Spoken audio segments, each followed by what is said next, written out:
bonjour mes Charlotte Lou, j'espère que vous avez la forme, pour ma part ça va nickel.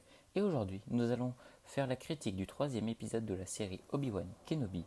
Pour ceux qui ne l'ont pas vu, il y a les timecodes pour skipper en barre d'infos.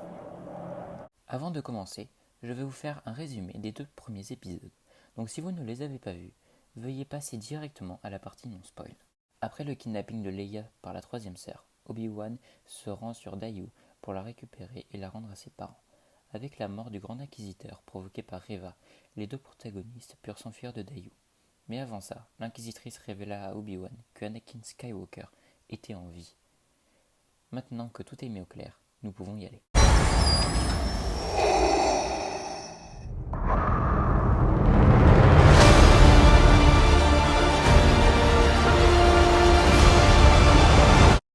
J'ai vraiment l'impression que la qualité visuelle diminue à chaque épisode, car sans être méchant, j'ai trouvé ça moche. La planète sur laquelle ils sont est beaucoup plus réaliste, et on dirait qu'ils y sont vraiment.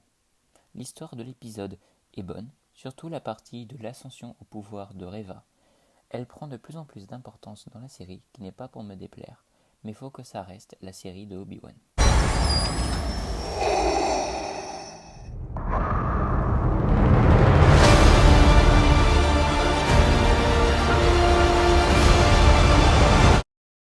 La révélation sur Anakin venant de Reva le perturbe énormément. Il commence même à avoir des apparitions d'Anakin. Par conséquent, cela le rend, on va dire, agressif, n'ayons pas peur des mots, sur Leia. Le moment où Obi-Wan parle des flashs qu'il a sur sa vie avant l'ordre et de son possible frère est très touchant. Et quand il parle au Stormtrooper de sa fausse femme, je sens qu'il fait référence à Satine dans The Clone Wars.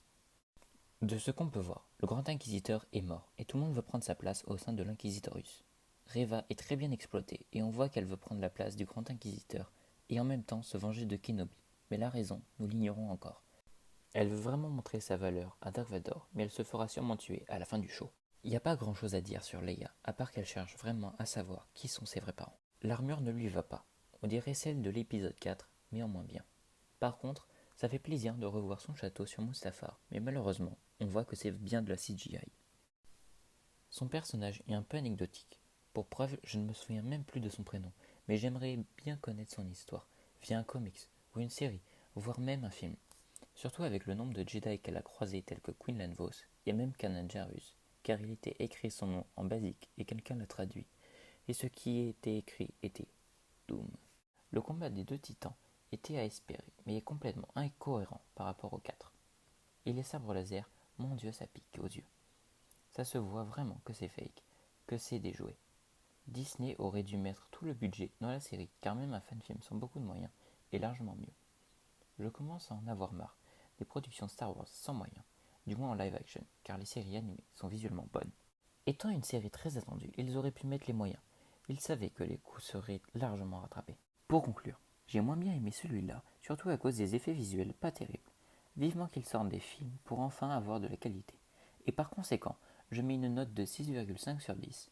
Je trouve vraiment que le premier est le meilleur, car c'est celui qui a demandé le moins d'effets spéciaux.